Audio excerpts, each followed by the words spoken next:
हरियाली तीज व्रत कथा। भगवान शिव ने पार्वती जी को उनके पूर्व जन्म की याद दिलाने के लिए यह कथा सुनाई थी। शिव जी कहते हैं, हे पार्वती, बहुत समय पहले तुमने हिमालय पर मुझे वर के रूप में पाने के लिए घोर तप किया था। इस दौरान तुमने अन्न जल त्याग कर सूखे पत्ते चबाकर दिन व्यतीत किए थे। किसी भी मौसम की परवाह किए बिना तुमने निरंतर तप किया।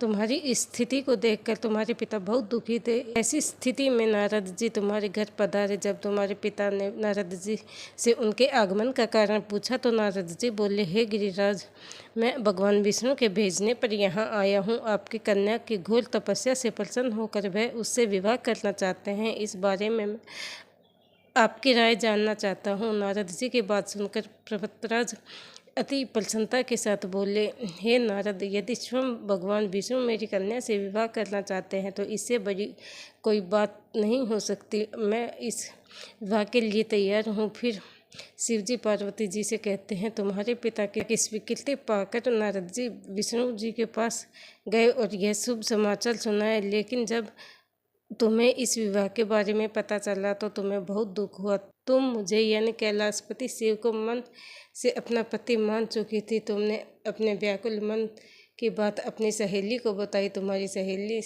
ने सुझाव दिया कि वह तुम्हें एक घनघोर वन में ले जाकर छुपा देगी और वहां रहकर तुम शिव जी को प्राप्त करने की साधना करना। इसके बाद तुम्हारे पिता तुम्हें घर में न पाकर बड़े चिंतित और दुखी हुए। सोचने लगे, यदि विष्णु जी बारात लेकर आ गए और तुम्हें घर पर न मिली तो क्या होगा। उन्होंने तुम्हारी खोज में धरती पाताल एक करवा दिए, लेकिन तुम न मिली।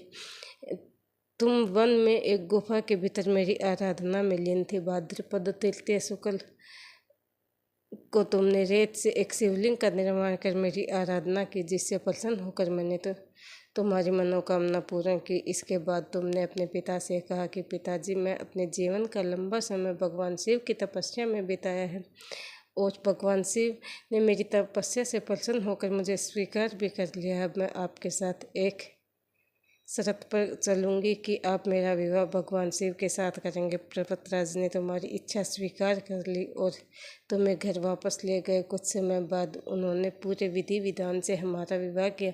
भगवान शिव ने इसके बाद कहा कि हे पार्वती, तृतीया को तुमने मेरी आराधना करके जो व्रत किया था उसी के परिणाम स्वरूप हम दोनों का विवाह संभव हो सका। इस व्रत का महत्व यह है कि इस व्रत को पूर्ण निष्ठा से करने वाले प्रत्येक स्त्री को मनवांछित फल देता हूँ। भगवान शिव ने पार्वती जी से कहा, इस व्रत को जो स्त्री पूर्ण श्रद्धा से करेंगी तुम्हारी तरह अचल सुहाग प्राप्त होगा।